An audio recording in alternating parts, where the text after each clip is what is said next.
doesn't see anybody. Seems she's just not gonna show up, huh?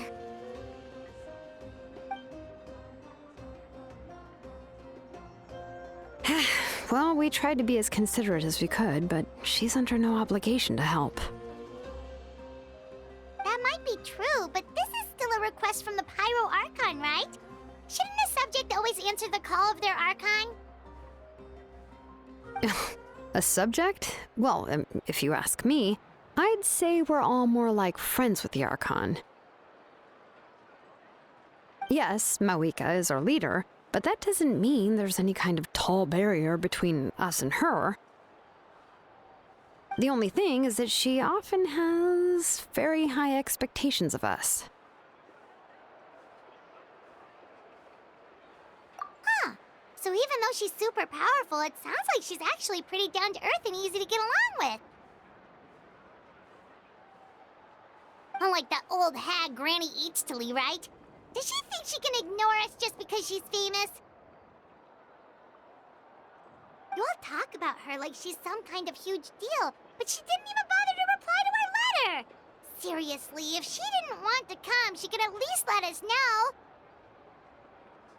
If that's what aging does to you, Paimon never wants to get old.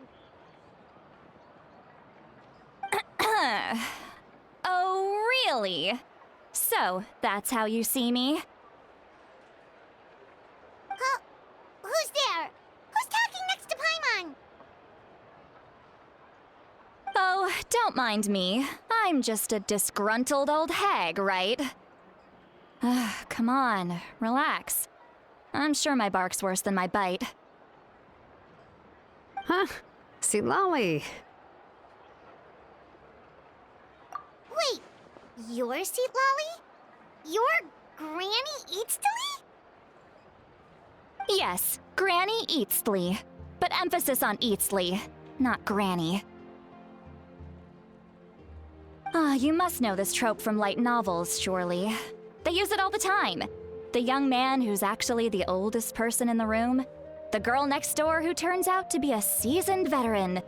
The wise sage who looks like a little kid. Oh, wipe that look off your face! You've seriously never seen an older lady that doesn't look her age?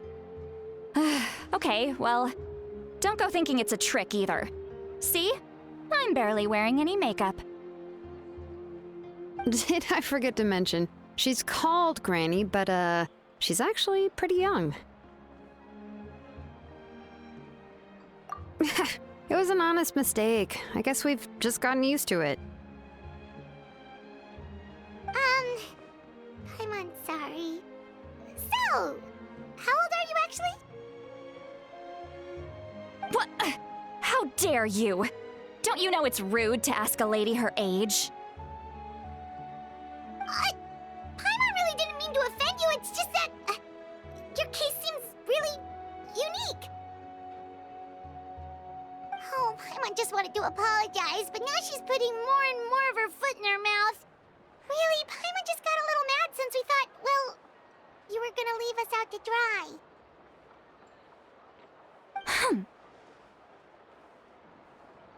It was my idea to invite you here, Citlali.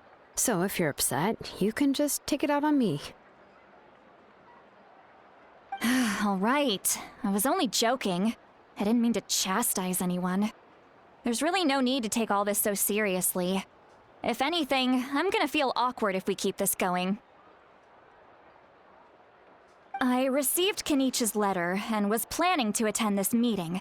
Since I had already decided to come, I figured there was no need to draft a reply that simply said, "Understood."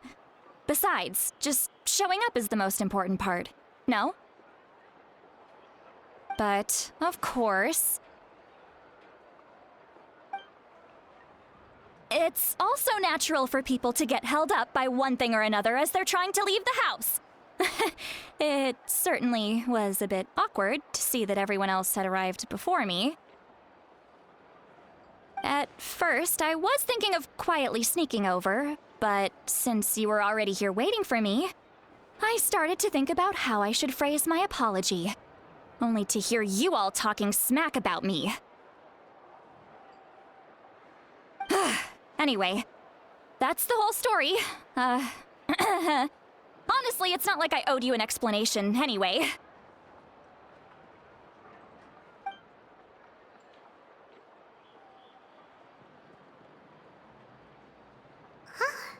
What's with that expression? Was she feeling embarrassed just now?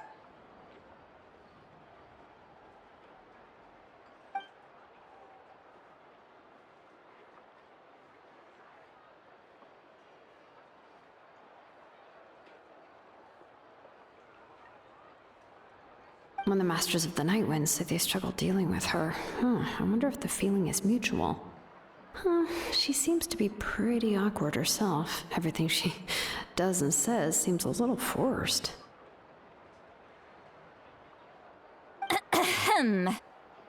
Anyway, Shilonen, I heard that you require my help in crafting an ancient name. Correct. The situation isn't like anything we've handled before.